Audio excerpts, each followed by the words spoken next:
Morning once again to everybody. I am Dr. Flor Marie Emanuel Arpilapil Amante of the University of the Recording Philippines in progress.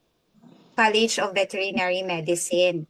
So I would just like to correct po yung kanina, hindi pa po ako tapos sa aking PhD ongoing po. So sana po matapos na soon. So magdilang unhelpful sana si ma'am po na nag-introduce sa akin. Thank you so much for your very kind introduction. For my lecture discussion this morning, it is entitled Local Researches on Antimicrobial Resistance with Focus on Bovine Mastitis. So yun po yung naging focus po ng mga naging recent researches ko. It's really on antimicrobial resistance, and I'm a dairy cattle practitioner for over a decade. So marami po talaga dun sa naging research ko also involving bovine mastitis. Kaya po nakalagay dito local researches because these are only my researches. Meron pa po tayong marami dyan, pero I just want to focus on yung mga na-involve po ako so that also I can easily show you and also discuss with you the results as much as I can.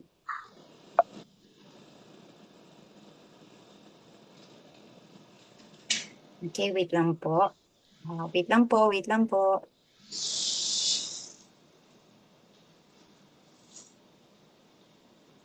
Wait lang po. Hmm.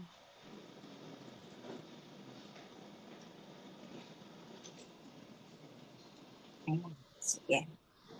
Pwede na po tayong mag-start once again.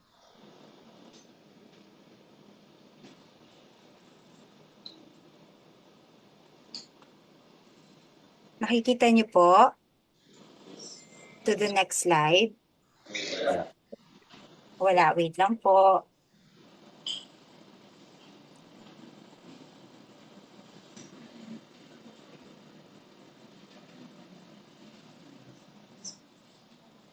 Ayan, okay.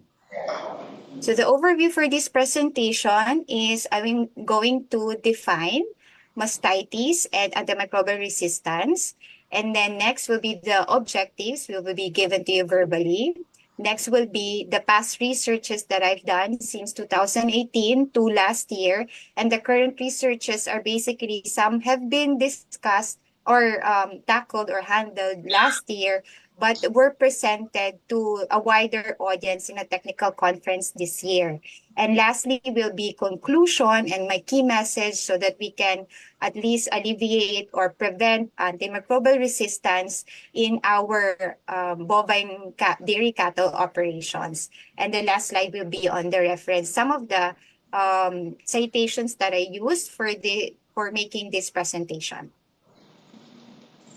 Mastitis, ayan po yung ating pamamaga ng mga dede ng mga baka nating inaalagaan at pwede po itong sanhi ng maraming mga mikrobyo.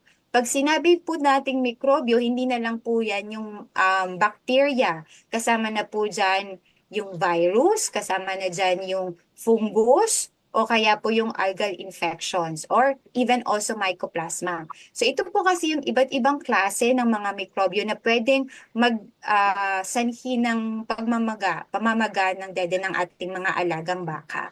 Okay, ito po ang um, parang very costly, pinakamagastos na sakit ng ating mga baka at ito ay pinakamadalas, very common disease.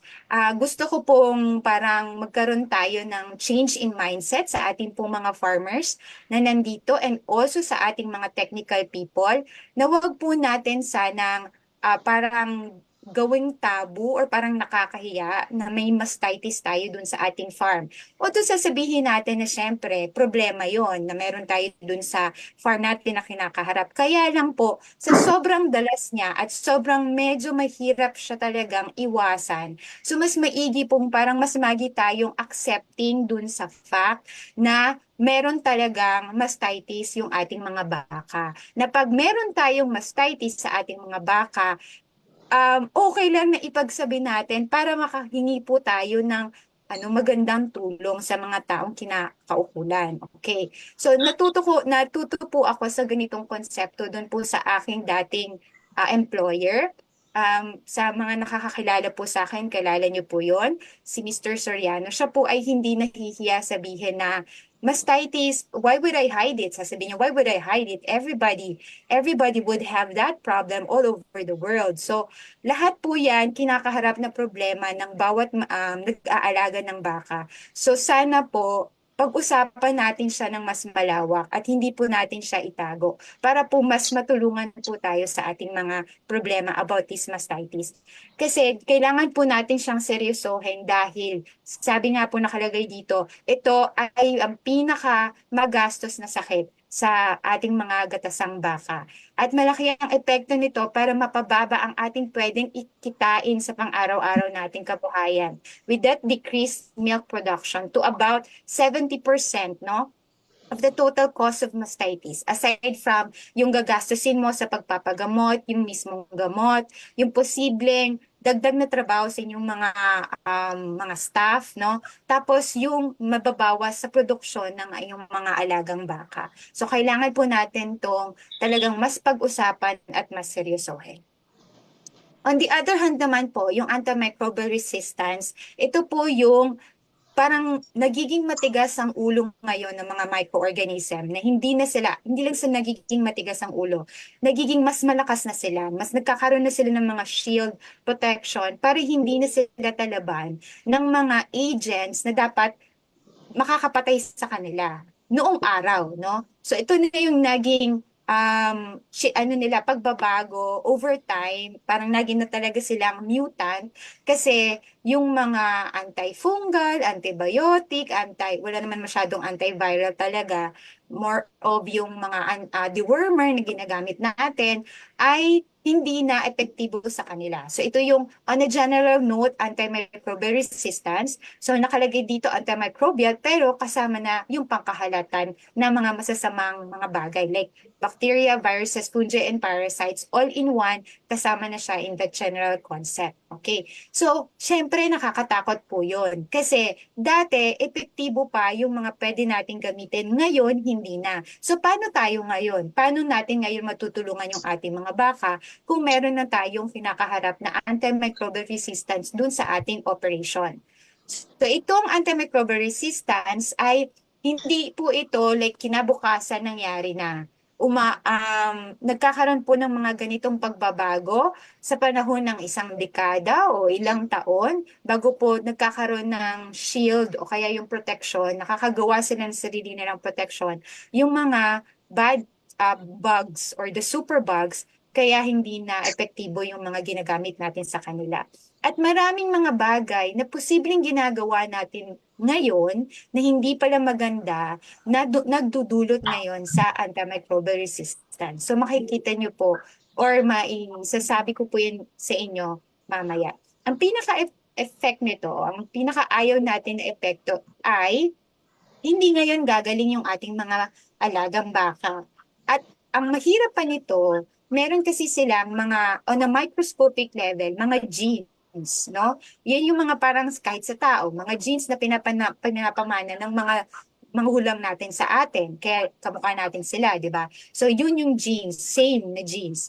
Itong antimicrobial resistant microorganisms, meron silang genes na pwede din nilang ipasa sa iba. Ipasa sa ibang baka.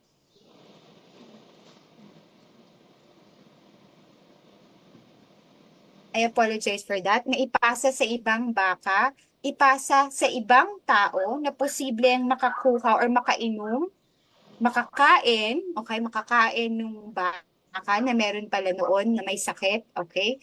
Makainom ng makainom ng gatas na posible palang mastitic, tas meron pala noon na antimicrobial resistance. At ngayon, ito ay magdudulot ng sakit doon din sa tao at posible din mag-cause ng pagkamatay ng tao din. So ito po ay nahahawa sa tao, posibleng nahahawa. Okay? Kaya yun po yung ating kinakatakutan. Aside from the fact na hindi din po pwedeng gumaling agad yung ating alagang may sakit at pwede din niya itong ikamatay. Ngayon, paano natin na lalaman kung merong antimicrobial resistance? Okay? Yan po ay ginagamitan po natin ng antibiotic sensitivity test o tinatawag po nating tool or guide para po malaman natin kung gaano kalala yung AMR dun po sa mga superbugs at para po malaman natin kung ano yung mga pwede pa nating gamitin para gumaling yung ating alaga. Meron po tayo ditong two types. Ang tinatawag po natin ay yung diffusion method or yung dilution method. Ito po yung ating different tests na pwedeng isagawa. Yung disc diffusion, ito po yung karaniwan na ginagawa po natin dito sa Pilipinas, sa mga ating laboratories. Meron tayong mga disc na yan po ay may laman ng mga antibiotics na different kinds. Tapos, isasalpak po yan dyan sa Petri dish na swinab po ng may pathogen, na kung anumang pathogen na nanggaling dun sa gatas, sa ating bakang may mastitis. Okay, so ganyan po siya. Ngayon, after 24 hours o 48 hours, malalaman po natin kung tumubo po yung pathogen galing po dun sa mastitic milk. Tapos po, yung kung may yan po nakikita nyo dito sa arrow, kung nakikita nyo po yung arrow ko, ang tinatawag po dyan sa bilog na yan na transparent ay zone of inhibition. Ang ibig sabihin po niyan, tumalab po itong antibiotic disc. Kasi po, yung pong sa paligid ng antibiotic disc na mga mikrobyo ay napatay niya. Ngayon, ito pong mga disc na wala pong transparent na parang bilog sa paligid niya, yan po ay ibig sabihin resistant siya doon sa antibiotic na yon. Hindi gumana yung antibiotic na yon doon sa bacteria na yon galing sa bovine mastitis. Okay? So yan po yung disc diffusion. Madali pong maintindihan kasi nakikita po natin mismo kung gaano kalala na hindi na siya tumatalab o kung gaano pa tumatalab yung isang antibiotic dun sa pathogen na yun. Okay. So ang tawag po dyan qualitative kasi mas hindi natin masyadong na measure to the microliter level kung ilan po yung inhibition na pwedeng makos noong antibiotic, no? Kung paano pa siya maging effective. Okay. Yung isa naman po ay yung e-test na tinatawag or ang habang word po niyan is epsilometer test at gumagamit po siya ng mga strips kagaya po itong nandito sa baba. Tapos ang strips po na yan ay meron po siyang nakatala talaga siya ng mga concentration. So para siyang ruler na meron siyang mga markings na doon po nakalagay kung gaano ka taas yung concentration ng antibiotic doon sa isang dulo, tas pababa siyang ganyan hanggang sa makarating siya doon sa kabilang dulo. Tapos, ilalagay din po natin siya doon sa Petri dish na meron po ng pathogen and after 24 to 48 hours, dyan po natin makikita kung gaano din po yung zone of inhibition, kung saan siya pinakamataba, so ibig sabihin yun po yung concentration na tumatalab pa po yung ating antibiotic. So, yan po nakikita nyo parang star. So, meron po tayong 6 strips. Ibig sabihin, may 6 types of antibiotics po na inilagay doon sa Petri dish. So, ganyan po siya. So, semi-qualitative po yung e-test kasi kahit papano, naka-quantify po niya kung ano po yung concentration na magiging epektibo pa yung antibiotic na yon. Another method po is yung dilution method. Ito po ang tinatawag nating quantitative. Meron po tayong 3 types, Eiger dilution test, broth macro dilution test, and broth micro dilution test. So yung umpisa ko po muna sa broth. So parang titimpla po tayo niyan ng yung pong microbio, titimpla natin siya sa isang parang isang media kung saan siya mas dadami. Tapos nakahilera po siya kung gaano ka dami naman po yung concentration ng antibiotic na isasama natin at doon po natin makikita kung saan po niya napigilan ang pagdami ng mikrobyo. So doon natin malalaman na ito po yung concentration na epektibo pa itong antibiotic na to. Yan po yung broth macro dilution. Mga test tube ang gagamitin natin. Mahal nga lang po siya, tsaka malaki sa space ang kailangan sa laboratory. Kaya hindi na po ito halos ginagawa. Ang mas ginagawa na po ngayon, itong broth microdilution, kasi gagamit lang po tayo ng 96 well tray, so maliliit lang po yung space na kailangan. Kaya kahit pa po din yan patong-patong sa loob po ng incubator, wala din po problema kasi meron din po yung takip na ilalagay pa. Makikita na din po natin to. So, Pinaliit lang, pero yung prinsipyo po ng paggawa ng test ay pareho. Yun po namang isa nasa taas is Agar dilution test. Similar po siya dun sa broth microdilution, kaya lang iba po, hindi siya liquid kasi po naggamit tayo ulit ng agar petri dish, tapos isa-stamp po natin siya. So, quite similar with the broth microdilution, kaya lang agar po yung ginamit natin. Tapos yun nga po, 96 well din po ang pwede nating magamit dyan, or 96 yung pang stamp. So, 96 din na pwede nating magawa as much as possible. Kaya po, medyo tipid din siya sa space and then sa resources. So, kaya ko po to binabanggit yung different kinds of antibiotic sensitivity test kasi ito para po mas maintindihan nyo po yung naging research na ginawa ko po last 2018.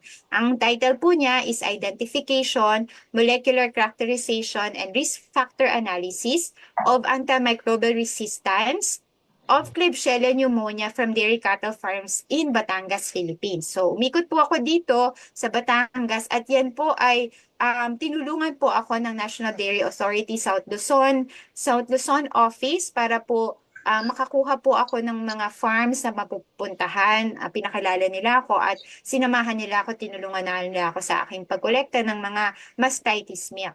So, ang aking naging study animals po dito ay yung mga crossbred lactating cattle natin kasi yan naman po yung karaniwan na meron noong panahon na yon dito po sa Batangas. At kailangan po kinuhanan ko ng gatas yung po talagang may mastitis na baka.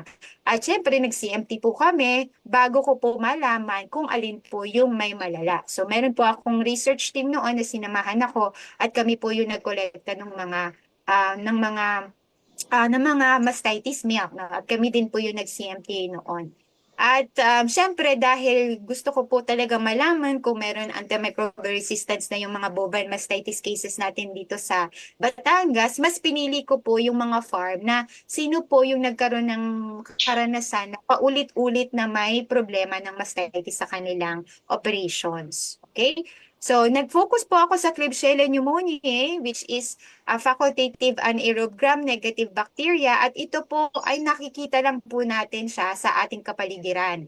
Ito po ay isa sa sinatawag nating environmental mastitis bilang nandyan siya sa paligid, nasa kulungan, nasa kainan nila, sa kung saan sila umiihi, ganon, saan sila nagpapahinga, nandun lang po si Klebsiella pneumonia. At very interesting po siya sa akin. Kaya yun po yung napag-isipan kong pag-aralan. At hindi lang doon, siya din po ay posibleng nasa katawan na mismo ng tao at ng mga hayop. Kaya nandyan lang siya. Mahirap po siyang alisin. Okay? So, very challenging pong i-address yan.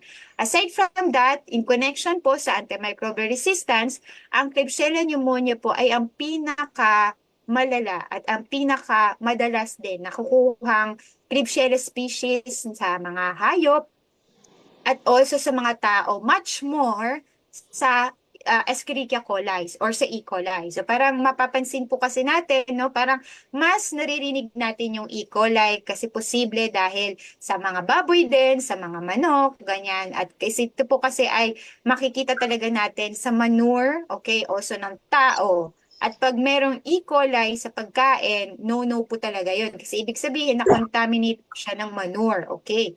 Pero hindi alam ng iba yung Klebsiella, mas malala pa actually siya kung talagang siya ay magkukos ng infection sa animals and then sa tao. Kaya mas naging interesting po siya sa akin. At ito po ay nag-develop na din ng tinatawag nating multi-drug resistance. Ibig sabihin, hindi lang isang antibiotic na siya may protection. Marami na sila. Okay? So, pag sinabi kasing AMR, posibleng one lang yan, isang antibiotic lang yan. Pero pag multi-drug resistant, it's 3 or more. Okay? 3 or more na po. So, nakaka-alarma na po yung ganyan. At meron din po siyang mga na-produce na mga enzymes kung kaya't kaya na niyang i-digest o i-repel o kontrahin yung mga antibiotics na pwede nating gamitin against sa kanya. Okay? And pwede po itong makuha through the consumption o pag-iinom ng hindi na pasteurize, okay? Or hindi masyadong na pasteurize na gatas. Kaya very important po na okay naman talaga sana basta po napapasteurize po natin, no? Karamihan lang po dyan, hindi naman karamihan, posible pa rin pong mangyari na makainom ng hindi pasteurized o hindi properly pasteurized. So yan po yung ating kinakatakutan. Ngayon, paano ko po ginawa itong research na to? Nasabi ko kanina, nag-CMT kami at nagkolekta po kami ng sample. Tinagay po namin siya sa mga test tubes, sa ice pack, at dinala po namin sa laboratory sa UP. Doon ko po kinulture siya, o dinagay ko siya dyan sa mga Petri dish, in-incube 24 to 48 hours, at yan po yung sinabi kong agar dilution test na ginawa ko po for the antibiotic sensitivity. At gumawa din po ako ng PCR para po malaman talaga in the microbiological level and also in the molecular level, ano po yung genes na meron, yung mga mikrobyo na nakuha namin sa Klebsiella para masabing siya talaga ay meron no antimicrobial resistance. Tapos the last part, inalam ko lang po kung ano kaya yung mga practices doon sa farm para nakapagdulot doon sa nagkaroon siya ng AMR sa kanyang operations. But I will not discuss the risk factor analysis for this presentation. Doon po sa mga antibiotics na ginamit ko, ito po yung ginagamit sa mga tao. So doxycycline, sulfametacine, and trimethoprim. And itong sa mga animals ay yung cephalosporin, colistin, doxycycline, streptomycin, sulfametacine, and trimethoprim. So particular emphasis po on colistin kasi ito po ay pinagbabawal na ginagamit po sa animals, okay? Kasi this is a very very much reserved antibiotic na gagamitin lang sana sa tao. Kaya pinagbabawal po to na dapat gamitin sa animals, okay? So kaya dapat wala sana tayong makikitang ganito. Next, ito na po yung ating flowchart for the past research. Doon po sa Batangas, meron po tayong inikutan na 12 dairy cattle farms, equating to 630 milking cows and 2,406 teats po na ating na CMT. Ang lumabas po na may clinical mastitis is 19% or 425 of the 2,406.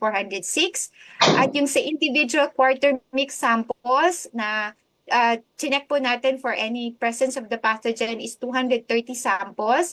May lumabas po na 11 isolates dyan na Klebsiella, which equates to about 5% prevalence rate. So hindi po to sobrang taas, pero mas maganda na mas mababa po dyan yung kung posibleng, di ba, may ma-isolate po tayo ng Klebsiella, mas mababa po sana. Yun ang magandang gusto natin. Okay? And then, from that suspect 5% prevalence rate, 6% po talaga yung identified na Klebsiella pneumoniae. So, ang confirmed prevalence rate po natin is 3%. At yan po yung mga codes nung mga confirmed Klebsiella pneumonia isolates natin. So, ito na po yung resulta niya at makikita po natin na dun sa ating mga pathogens, meron po silang resistance sa cepha drugs, sa colistin, which is sabi ko nga po, ayaw po natin yan makita, doxycycline, streptomycin, sulfametosone, and trimethoprim. Okay, so yung TMPS, yan po yung kadalasan na cocktail antibiotic na pwede natin makita sa market. Yan po yung trimethoprim, sulfamethoxazole. Streptomycin, alam po yan ng karamihan sa atin kasi yan po ang isa sa mga madalas na nakikita natin ginagamit. Strep, no? Streptomycin, yung isang kakaktail niya. Doxycycline, tetracycline, yan po yan. Colistin, noong unang panahon, pero hindi na po ako nakakakita ngayon, meron pong cocktail din. Mas ginagamit siya sa baboy na may kasamang colistin. TDC ata yun, Tylosin, dexamethasone, colistin. Nung mga early 2000, marami pa ako nakikita niyan, pero ngayon po, wala na. So, hopefully, talaga, hindi po tayo gumagamit ng colistin sa ating mga alaga. And then, yung cephalosporin or cephaloperazone from that family, so yan po yung ating second generation or second line antibiotics na available kung hindi na gumagana yung ating mga penicillin, streptomycin, ampicillin, mga ganun po. So yan, dapat hindi din po talaga masyadong ginagamit yan. Okay. So ito din, yung next, Doon po sa ating resistant isolates, gaano po ba kataas? Okay, meron po tayong 83% sa streptomycin. At alam naman po natin yan ang nangyayari po sa atin sa field.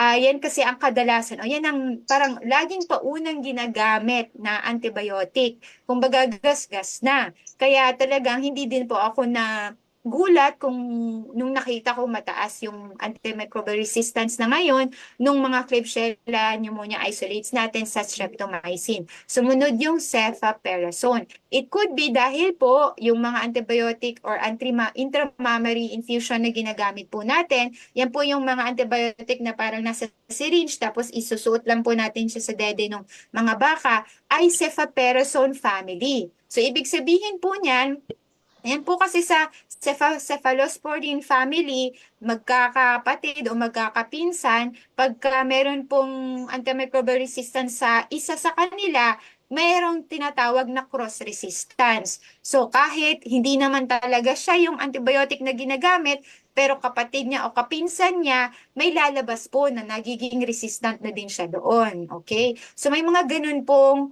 mga protection strategies na ginagawa na din yung mga mga pathogens natin. Kumbaga, matalino sila, wais sila. Kaya dapat mas wais po tayo. Okay. Yun naman pong colistin, hindi po natin ito na-trace doon sa buong research natin kung saan po talaga siya nanggaling. Kasi wala naman po ako nakitang by bote talaga na, oy, gumagamit talaga sila ng colistin na nakita po namin. Parang ganon. Posible din po kasi dahil ito po ay Klebsiella pneumoniae, siya po ay Enterobacteriaceae or gram-negative. Meron silang intrinsic factor na tinatawag na parang genes lang talaga nila. Bilang gram-negative sila, meron silang capacity na pwede din silang maging negative, ay maging antimicrobial resistant kahit hindi yun yung antibiotic na ginagamit nila, na kahit ibang-ibang pamilya, no? So, ganun kalala, ganun siya kawais. So, kahit hindi niya kapamilya, posible pa rin na naidamay niya yung ganong antibiotic, no? Kaya ito po yung posibleng explanation kung bakit nakakita tayo ng 33% resistance dyan sa ating research na yan. And the next one is doxycycline. So masaya ako na medyo mababa pa si doxycycline, pero syempre ang perfect scenario, zero yan. Okay, so para lang po maliwanag sa ating lahat at para din po explain ko po sa inyo with all feelings, with all my feelings na kung gaano po siya nakaka-alarma. Ito pong figure na to, pinakita lang kung ano po yung mga pattern or mga combination ng saan sila resistant na. Okay? So, di ba po meron kasi tayong anim po na mga pathogens na tinitingnan natin na sila yung multi-drug resistant. So ito yung pattern na meron sila. Combination na cephalosporin, streptomycin TMP, yung isa may nasalihang colistin, yung isa may nasalihang doxycycline. Basta combination na po sila. Pero itong nakalagay dito na phenotype, ibig sabihin po to, nakita ko lang po ito doon sa agar. Hindi po siya molecular level. So, posibleng externally pinapakita na niya na meron na siyang ganong characteristics pero yung sa genes niya, posibleng late expression lang po yon. But all the more, be it pa po yan phenotype o kaya molecular, pareho po natin yan titingnan na multi-drug resistant sila. So, kailangan po natin pag-ingatan yan. Okay? So may particularly isang sample po tayo which is code number D02 na aside from meron na siya nung resistance pattern ng phenotype, meron pa ako nakita na on a molecular level na siya yung may pinakamaraming resistance genes at siya din po yung may class 1 integrin and gene cassette. Ang ibig sabihin lang po nito, mas malaki yung capacity niya na maghalo siya o manghawa siya ng kanyang mga genes sa iba pang mga mikrobyo. So, posible kasi yan na si Klebsiella pneumonia, siya lang yan. Pero kung meron siya ng class 1 integrin at gene cassette, posible niyang hawain yung ibang mikrobyo na E. coli, kunyari yung kanyang kapitbahay na kachismisan sa kanya, si Staphylococcus aureus, pinasahan niya ngayon ng antimicrobial resistance genes. Posible yun. So, yan tinitingnan po natin. At itong sample na to ay meron siya. Okay. So, aside from that, ito pa po yung mga iba't ibang resistance genes na nakita natin. So, mataas masyado yung AAD, A2. So, yan nakikita natin. Nag-coincide po siya mataas din na nakita natin sa phenotype, doon din na mataas na nakita po natin siya sa resistance genes din, okay? So, sulfametosole, tetracycline A, tapos BLA-SSB, SHB, yan din po yung sa sulfametosole. Okay, so linagyan lang po, inilan po lang din po natin kung ano yung pattern on a molecular level na nakita natin at meron po tayong combination din na resistance genes na meron siya. So ibig sabihin, siya yung pinakawais sa lahat ng mga pathogens kasi siya yung may maraming shield or protection sa sarili niya. Yun ang magiging sakit ng ulo sa atin. Okay? So tapos na po tayo dyan. So that was my MS thesis in 2018. And ito naman po, last 2001, this is already a published article in the Philippine Journal of Veterinary Medicine. And actually, yun pong MS thesis ko is also a published article. So, basta matandaan nyo po yung mga titles na nakalagay po dyan, ay makikita nyo po siya sa internet. So, pwede nyo po siyang balikan at pag-aralan. Ito po ay isang case report entitled Mastitis in a Holstein and Sahiwal Cow caused by streptomycin-resistant Pasteurella multocida. So dito kami na-amaze kasi I work with this with my student who is now a veterinarian. At dati po siyang nagtrabaho sa National Dairy Authority, si Dr. Rasa Manzanilla. And na-assign po siya sa South Luzon. And ito po ay hindi karaniwan na na-isolate na mastitis pathogen. Pasteurella multocida, which is also a gram-negative pathogen, at environmental din siya. So meron mga literature nagsasabi na contagious siya, environmental siya. So whatever it is, mastitis pathogen pa rin siya na kailangan natin siyang i-address. Okay?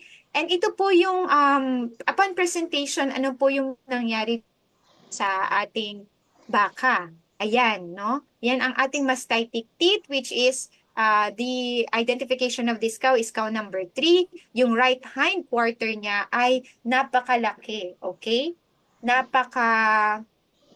Swollen, tapos painful to touch, tapos siya ay medyo mapula kumpara dun sa iba niyang mga dede. Okay? Sobra talaga niyang laki kumpara dun sa iba niyang mga dede. Ito po ay naging chronic mastitis case noong farm na yon na nagsimula pa siya nung nakaraang taon yan. So 2018 hanggat sa nakita namin siya na lagi siyang pasyente nung first quarter of 2019, so January 26, yan po yung tinignan na namin siya as consider namin siya as our patient. So swollen hot and hard right quarter producing already brownish milk. So syempre hindi na po mapapakinabangan yung gatas na yon. At ito po yung ginawa na paggagamot ng farm on their own. Okay, on their own. So, nasabi ko po, ang pinakamadalas na gamitin ay pen strep. So, yan yung brand na ginamit, long acting. At yan po yung concentration ng ginamit na ng antibiotic intramuscularly for 3 days. And that was last 26 to 29 of January 2019. And even after medicating, ay continuously siyang nagbibigay ng CMT score of 3. Ibig sabihin, hindi po siya gumagaling. Tapos, hanggat sa nabisita po natin siya, tapos siya po ay kinuhanan ng sample noong February 13, 2019. Ito po yung kinalabasan. Yan na po yung actual image nung growth dun sa agar at gumawa po ng disc diffusion antibiotic sensitivity test dun sa laboratory namin sa UPLB at yan po ang kinalabasan ng mga antibiotics kung saan siya pa gagana. Okay, so nalaman natin, it's Pasteurella multocida at gumagana pa siya sa norfloxacin, florfenicol, trimethoprim, doxycycline, tetracycline. Medyo 50-50 siya gagana sa amoxicillin at spectinomycin at ngayon ay hindi na siya gumagana sa streptomycin. Okay. Bakit kaya yan lang ang ginamit na antibiotics? Yan lang po kasi yung available, no? How much we want to test more, pero yan po yung available dun sa laboratory at that time.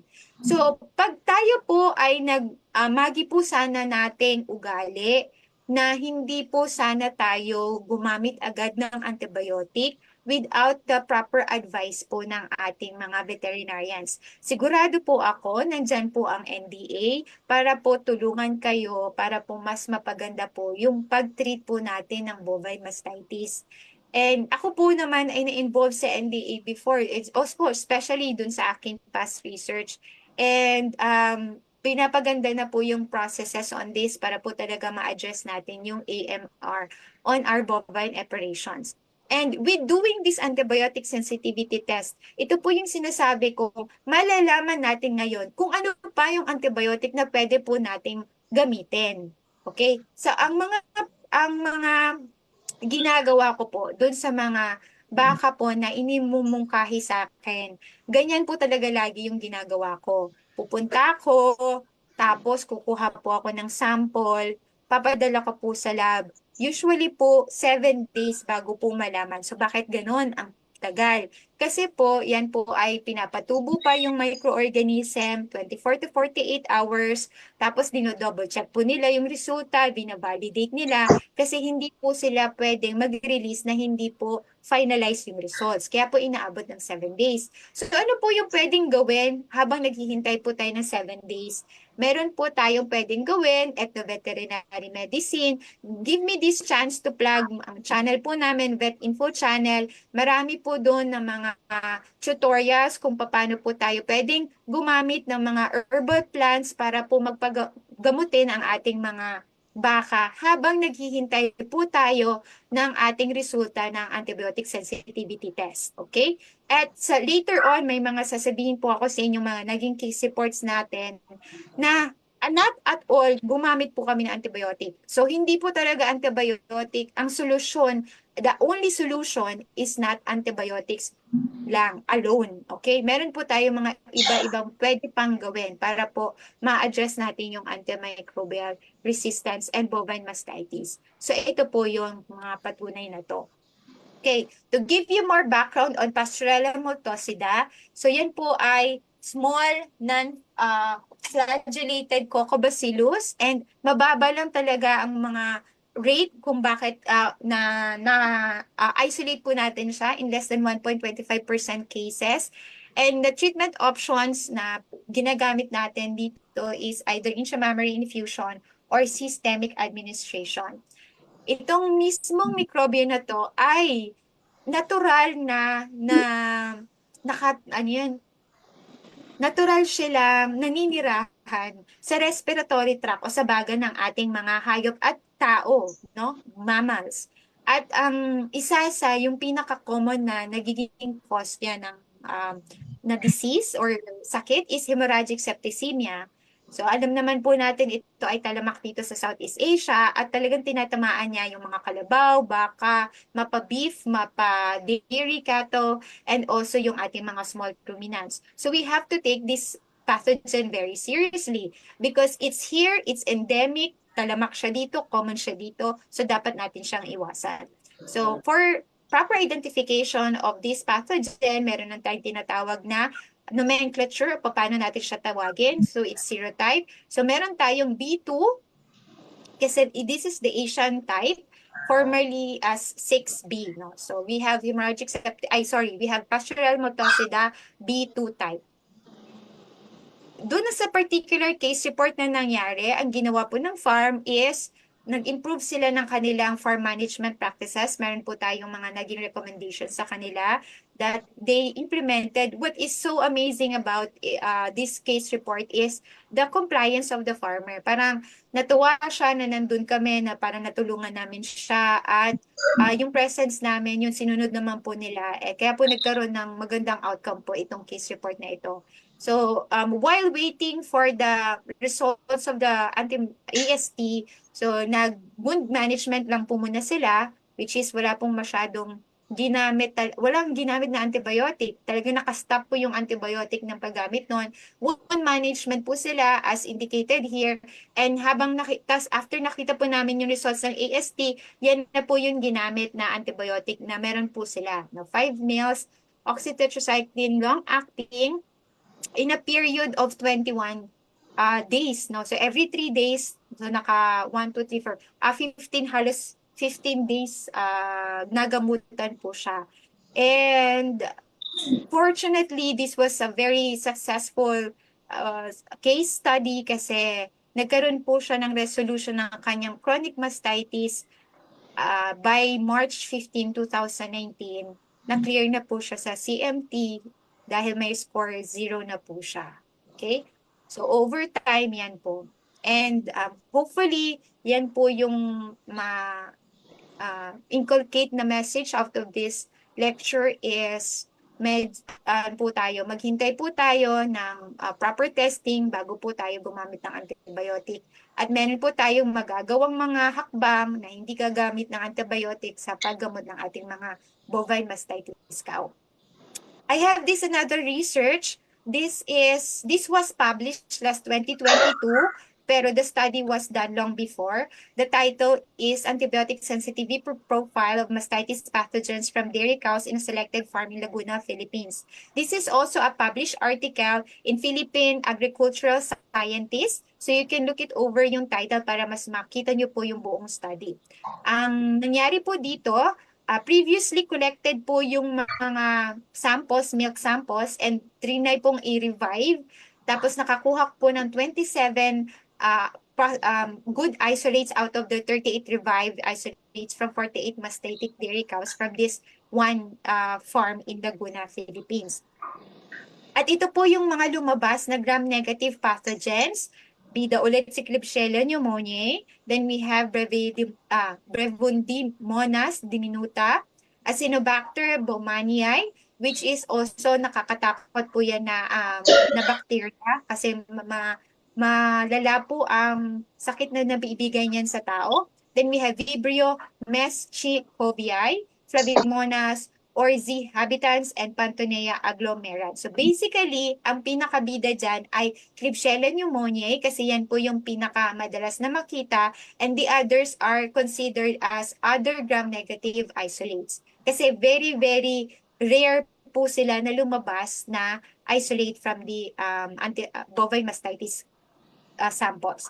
For the gram-positive, ang na-isolate mo natin is Streptococcus agalactiae. Yan po yung main character sa gram-positive. And then the others are Lactobacillus lactis, Streptococcus species group, C over G or CG, and then Corynebacterium renale. Okay? So, yung Lactobacillus and yung Streptococcus SP group, medyo madalang siya. Actually, yung Corynebacterium renale din, medyo madalang din siya. Pero yung Corynebacterium kasi, notorious siya. Pag nag-cause siya ng disease, talaga medyo sisirain niya yung kidneys ng patient, no? Mapatao po yan o mapahayop, okay? So, ang ginamit po na testing dito is the Kirby-Bauer disc diffusion, which is the same test po na ginamit dun sa case report po natin sa isang baka sa Batangas. Ang resulta po niyan, ito po, highlight ko specifically yung pong mga isolate na fully resistant, no? Dito sa antibiotic. Lahat ng isolate, 11 of the na Klebsiella, resistant sila lahat. So, yan po yung mga naka-red, okay? Tapos, binold ko, bold font, pero hindi naka-red, yung mga less than 100. So, in a nutshell, just looking at it, ayan, physically, o eyeball estimate, malala itong Klebsiella kasi multi-drug resistant na din siya, okay? Next, ito na po ay pinakita yung diagram na ano po bang mga percentage kung alin yung sensitive pa, resistant, intermediate, depende dun sa antibiotics. Pero similar lang din po yan dun sa nakaraang table na pinakita. Next, yung ibang gram-negative isolates, which is equivalent to 6 isolates in 15 antibiotics that were used. So meron din silang multi-drug resistance. So, pinagsama-sama na yung all the other gram-negative bacteria.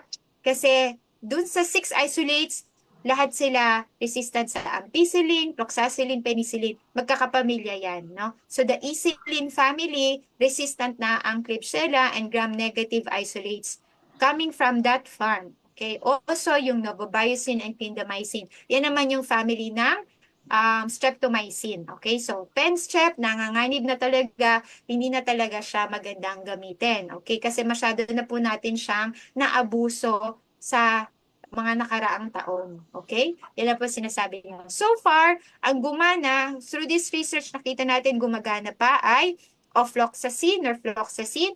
These are your fluoroquinolones. Kaya lang, dapat lang gumana siya. Kasi siya po ay ang ating last line of antibiotics. Yan ang mga pinakamatapang, pinakamahal. Kaya hindi po natin yan masyadong ginagamit kasi last line na nga po yan. Bago makarating ka dyan, madami kang dapat pinagdaan na antibiotic at mahal na mahal po yan. Kaya po, mahirap din po talaga siyang bilhin. Okay? So, ganoon lang din po yung pinakita dyan, kung ano lang po yung mga different percentages, kung anin pa po yung sensitive, resistant, and intermediate AMR dun po sa ating 6 gram other gram negative isolates. Ngayon, dito naman sa bandang gram-positive, dun sa ating Streptococcus agalactiae, meron tayong 5 isolates, hindi kasing lala ng ating gram-negative isolates. Wala tayong 100% dito, pero meron tayong mataas na 80%. Meron dun pa rin sa ating Ecilin family, no, cloxacillin. Bakit cloxacillin? Meron po talaga tayong madalas na gamitin na intramammary infusion na cloxacillin po ang nakalagay. Imported po yan. So ano po ang ibig sabihin nito?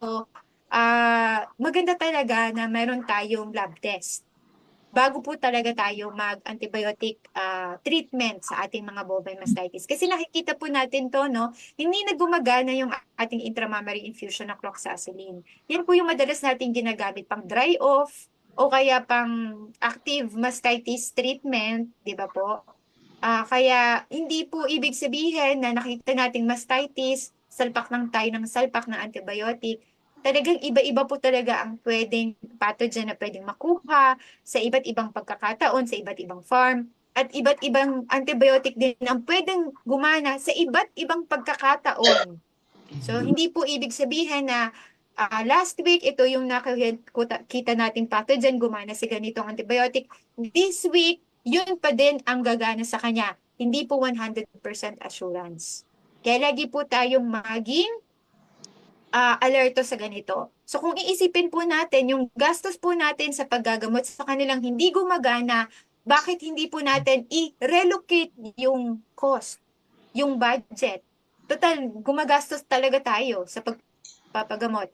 I-relocate lang po natin na mas magi po tayong proactive para po sa prevention tayo, mas maintindihan natin yung scenario na nangyayari para less antibiotic po yung gamitin natin, less gastos, less AMR, safer milk, safer people, more protected people na gagamit. So ito po yung isa sa mga makukuha nating message out of this presentation. And for this slide, yun, coclacillin.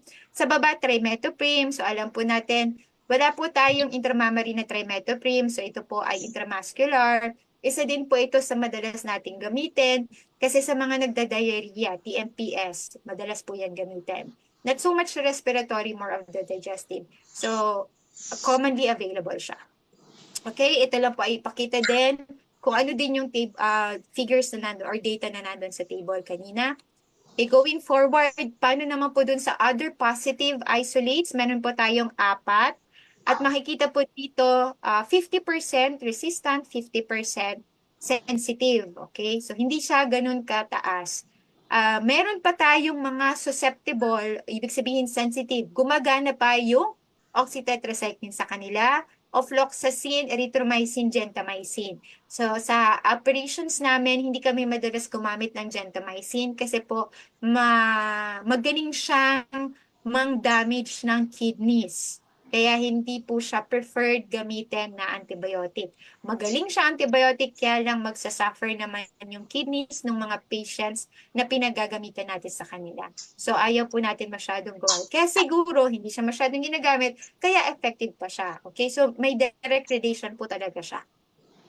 Okay, just another figure to show you showcase what's the data from the previous table. Ayan, so tapos na po yan yung ating 2022 published case study, research study. Kasi thesis po yan ng student namin sa UPLB CVM. So ngayon, nandito na po tayo sa mga current researches namin. At nag-start po to na handle yung mga patients na to from last year. Pero na-present po siya sa mga technical conferences and ongoing application for publication in international journals starting this year. Ito po ay one of which is the case of Serratia species mastitis in a 2-year-old lactating Holstein crossbred Jersey cattle. Ito po yung detalye ng particular baka na ito. 2 years old imported, so crossbred of Holstein and Jersey, so very temperate siya. So bata siya kasi siya ay may first calving pa lang of medium size 350 kilograms with the diet of concentrate silage and grass. Updated siya sa kanyang supplementation and also vaccination and deworming. So the chief complaint that was presented to us was low milk production because of a chronic mastitis. Kita niyo po yung swollen udder niya on the Q4, which is also the hind quarter na kaliwa naman this time. Okay? Upon palpations, yan po ay mainit, siya ay namamaga, tapos may parts na matigas, tapos meron po siyang katas na linalabas na medyo mabaho, tapos siya po ay, syempre, hindi na nakapaggatas ng maganda, yung good quality milk. Ito po yung naging history ng pasyenteng ito. Nanganak siya last year. 2 weeks after siyang manganak, nag-umpisa ng mamaga yung kanyang quarter 4. Ginamitan po siya nitong Canapen na hindi po nagsagawa ng lab test. So parang naging kasi siyang protocol po doon sa farm na okay, meron po tayong mastitis, ito po yung available po natin na antibiotic, ito na po yung gagamitin natin. So hindi po umubra yung ganung protocol nila at hindi na po gumagana itong Canapen. Tapos ano na po sila, huminto silang paggamit ng Canapen na ito on November 4, 2023 and days after nabisita po natin itong pasyente na to. Maidagdag ko lang po yung pagpupunta ko po dun sa mga farm, kasama ko po yung aking mga estudyante kasi sila po ay part po nung tinatawag na clinical duty po nila. Umiikot po kami sa mga bakahan sa Batangas at doon po namin nakikita yung mga pasyente doon sa farm. So yun po ay naging tulong na po namin doon sa farm na pinupuntahan namin na asikasuhin po namin yung mga pasyenteng nakikita namin. Pagpunta po namin, at yun na po ay pasasalamat sa pagpayag nila na pagpunta namin. Okay na naisasama ko po yung mga estudyante. Normal ang appetite ng ating pasyente na ito. Meron siyang mga garapata, mainit siguro na nauuhaw siya kaya meron nagdudrol siya ng kaunti. Nung time kinuha namin yung temperature niya, alas 11 na ng umaga, so posible dahil din yan doon, pero mainit din po talaga siya at hawakan po yung dede niya, mainit din talaga. Okay? So ang heart rate niya, respiratory rate is a little bit elevated lang po. Okay. Ito na po yung particular tip at makikita niyo po ang pagkakaiba niya dun sa ibang mga dede. Malinis naman yung tatlo, tapos malalang hindi may katas siya, mabaho, tapos yun nga po yung mga nasabi ko. Yung Q4 niya, yan ang problema, pero medyo nag-umpisa na po mamaga yung sa harap na quarter, which is quarter 1, kasi yan po yung kasame niya ng other, no? Same sila ng side eh. So, syempre, pag lumawak na yung bacteria from one other, apektuhan na niyo yung kabila. Kumuha po kami ng blood sample dito, pinadala namin sa laboratory, at ito po yung lumabas. Again, si Risha ay hindi po siya madalas na lumabas na isolate, kaya talagang na-amaze din kami na ito ang lumabas. Okay, ito po ay same as Klebsiella, environmental gram-negative, opportunistic pathogen, and similar sa kanyang mga kauring environmental pathogen, Escherichia coli and Klebsiella species. And the clinical signs manifested by the patient are changes in milk, other changes, teeth changes, and behavioral changes. Kasi syempre, lagi na siyang nakamukmok, lagi na siyang nakahiga kasi may masakit doon sa pasyente. So, bago po lumabas yung yung resulta po ng laboratory test, naging recommendation po natin ay gumamit po sila ng DMSO, daily massage on the udder. Ang DMSO po ay may may bacteria, antifungal, antiviral properties po siya, pero hindi po siya antibiotic. It's mainly used as an anti-inflammatory local application para minamasahin niyo po yung dede, tapos lumiliit po yung dede. Tapos meron na po siyang yung mga properties na binanggit ko kanina. Kaya isa po to sa magandang ginagamit po namin para po habang hinihintay yung resulta ng antibiotic sensitivity test.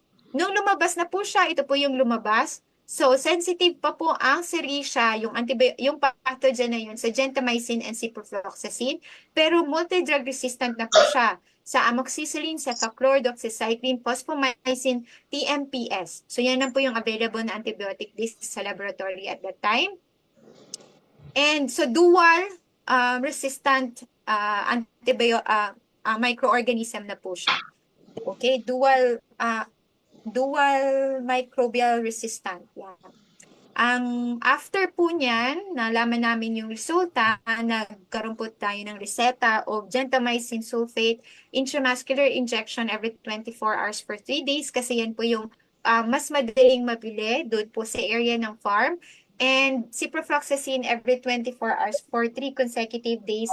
Kung sakaling meron po silang access sa ciprofloxacin, then pwedeng yun din po yung gamitin niya. So, hindi po ito yung sabay. Either or lang po kung ano po yung mas mabilis nilang mabili. Okay. On November 12, 2023, pumutok na po yung mismong dede kasi naghahanap po ng lalabasan yung Serratia sa kanyang dede kasi barado na po yung teeth, so hindi na doon makalabas. Hanggat sa pumutok siya, ang naging advice po namin ay wound management. So linisan po niya, again, wala pong kasamahan na antibiotic. Meron po tayong available sa market na antifungal, antibacterial wound spray na herbal preparation po siya. So yun po yung mas rinirekomenda ko pong ginagamit sa mga farms para po talaga less ang use of antibiotics. Kasi meron pong wound spray na may kasama po siyang antibiotic, na meron siyang Jensen Violet plus oxytetracycline. So hindi ko po yun ginagamit na. Doon na po ako sa herbal wound spray. So mas yun po yung ina-advocate or ina-recommend ko pong gamitin ng mga patients, sa mga patients. And on December 7, meron na po tayong resolution na nakuha kasi heal na po yung wind kung saan po pumutok siya. And then, yung pong teeth, kung mapapansin nyo po, yung quarter 4 na mabaho, may katas, discolored, pink na po ulit siya ngayon. At yung size niya is pareho na po sa quarter 1. At yan na lang po yung remnants nung sugat na pinagputukan po nung ating Serratia. Pero hindi na po magagamit yung quarter 4. Kumbaga, dead teeth na po siya. And under monitoring po siya sa susunod na pagbubuntis po ng baka kung siya po ay uulit. Okay? So, quarter 1, quarter 2, and quarter 3 works the same. They are normal. Pero we had to let go of quarter 4. And this is a successful report again because hindi po kami gumamit ng antibiotic. Even if I recommended na gumamit ng antibiotic, hindi nila nabili yon. They just did wound management and na-resolve po yung case, no? Na-resolve siya. So, mayroon po mga pagkakataon na hinihintay namin yung AST, tapos magre-recommend ako, hindi nila mabibili, tapos kusang gumagaling. So, it's big pagpapatunay, malaking pagpapatunay na hindi talaga natin kailangan ng antibiotic sa lahat ng pagkakataon sa paggamot po natin ng bovine mastitis. And to share with you, going to the last part of my presentation, other researches that we did that have been presented in technical conferences this year or to be presented next year kasi hindi na po kinaya ng funding na nahihingi ko sa mga agencies. So yung multi-drug resistant mixed infection septic arthritis in pre-weaned calves in a semi-intensive dairy farm. Na-present po ito last July dito sa International Biosafety Conference here in the Philippines. Pero marami pong international contingencies or participants na nakilahok po dito kasi this is an international event. So basically, ito po yung mga guya natin na yung pong nagkakapigsa sa kanilang mga tuhod. At dahil po yan sa kulungan nila na posibleng dun sila nagagasgas sa kanilang mga sahig. So yan po yung isa. At kung hindi po malinis yung kapaligiran nila, talagang normally papasukin po talaga yan ng bakterya kaya po nagkakapigsa. At ito pong case na to, actually, ay ginamitan din po ng antibiotic bago po nag-lab test. At hindi din po gumana yung antibiotic. Okay? Kaya success story din po ulit ito kasi ang nangyari, hinintay namin yung lab test. So, puro linis lang po sila ng sugat habang hinihintay yung lab test. Nung nalaman na po namin kung ano yung dapat na gamitin, ginamit po yung antibiotic na yon at gumaling po yung mga guya. Okay? So, success story din po ito. Another one is antimicrobial resistant Pseudomonas species pneumonia in an 11-month-old intact male paid Shetland pony. So sa pamilya ng mga kabayo, ganun din po ang ginawa. Kumuha po ng nasal swab, pinaladala sa lab, nalaman po yung antibiotic na pwedeng gamitin. Ginamit po dun sa kabayo, gumaling yung kabayo after 7 days. Okay? Next is a case report of facial abscess caused by multi-drug resistant Staphylococcus aureus in a Boer goat. So ito po ay to be presented next year, hopefully, pag nakakuha po tayo ng funding, hindi lang po natuloy this year. So nananawagan po ako sa gusto pong mang-fund ng aming mga researches. So ito po naman ay sa isang kambing na nagkaroon naman siya ng pigsa sa kanyang medyo sa may panga niya, kaka-rub naman, yung, kasi siguro makate, so, rinarab niya naman dun sa kanyang kulungan na medyo kalawangin na, dun naman siya nagkaroon ng pigsa.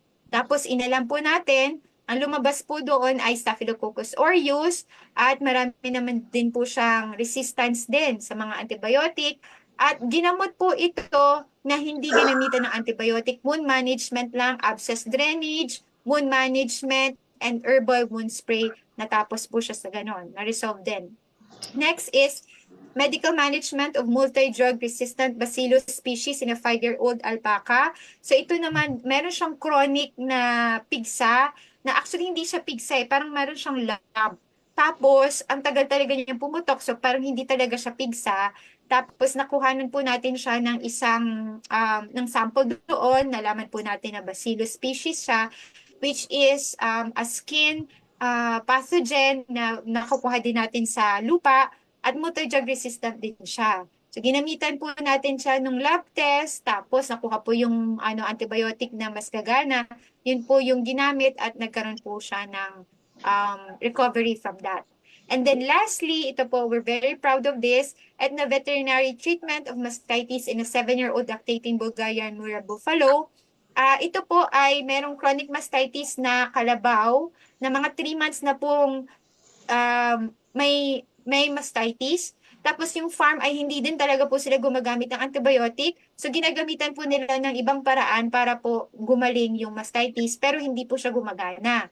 Ngayon, meron po tayo ditong mga herbal preparation na ginawa. Merong turmeric, merong calcium powder, merong aloe vera. So, hinalo-halo po siya as concoction. Tapos, yun po ang hinahaplas or minamassage doon sa dede na may mastitis twice a day for, I think it was 5 days. Tapos, gumaling po talaga. So, parang sobrang nakaka-amaze siya kasi ayaw ka din kasi ng farm na gumamit ng antibiotic. So even if ginawa namin yung AST, nalaman namin kung ano yung gaganang antibiotic, hindi inapprove ng farm. So naghanap kami ng mga ethno-veterinary products na pwede namin gamitin at nagi po siyang effective. So ngayon po negative na, kumbaga hindi na mastitis yung tit po na yun ng kalabaw. So ito pong case report na to ay hopefully to be presented next year. Same goes, nakulangan po ng funding kaya hindi po natuloy this year. Yun po palang case report sa kabayo, i-present na din po natin yan this year sa isang veterinary technical conference. So yan po ang mga latest researches po natin on antimicrobial resistance. So the key messages from this presentation is mag-maintain po tayo ng veterinary consultation and po ulit-ulit ko pong sinasabi kanina, huwag po kayong matakot na imungkahin na meron kayong bovine mastitis sa inyong operations para po ma-adjust siya ng maayos. Tapos, maging practice na din po sana natin na magpakuha tayo ng sample at ipadala po siya sa laboratory. So, hindi po mahal magpadala ng sample at magpa-test sa laboratory. Basta po dun maidadala po sa ating regional laboratories. I'm sure tutulungan po kayo ng National Dairy Authority para i-connect po kayo doon. para po mas masolusyonan po natin ito at mas malaman natin kung ano yung antibiotic na pwede natin gamitin. Again, I'm inviting everyone. Please do check out our YouTube channel, Vet Info Channel. Nandun po yung mga video tutorials na mga pwede nyo pong gamitin na ethno-veterinary products. Actually, kayo po yung gagawa nun. Tutorial lang po yun kung paano nyo po gagawin at saan nyo pong type of disease or disorder na pwedeng gamitin. So sana po makatulong po sa inyo yun ng malaking malaki. And next is to improve milking hygiene. Pag malinis po yung ating operations, then wala pong pwedeng dumapo na mga pathogens sa ating operations, right? So, syempre, prevention is always better than cure. So, kung maganda po at proactive po tayo dito, then we will have less cases of bovine mastitis. It's also important to do proper record keeping, not just record keeping, but the keyword is proper para po mas ma-analyze natin, mas ma-measure natin at malalaman natin kung nag-i-improve po ba tayo over time. Malalaman natin kung above the standards na po ba tayo ng ating disease rate, no? So, ibig sabihin, lumalala siya o hindi siya maganda. At para malaman natin kung meron tayong mga alaga na patuloy na sila at sila ang laging may mastitis. Mahirap man na pagdesisyonan pero posible kailangan na natin siyang i-let go kung hindi na po talaga nagagamot ng maayos at naasikaso ng maayos. Ito po yung listahan ng hindi po ito yung kompleto. Some of the references lang po na ginamit ko in preparing this presentation. Again, thank you so much for your kind attention listening in my presentation. Ito po yung aking email if you want to reach me, and you can also scan this QR code for my other contact details. Thank you very much po for inviting me for this presentation.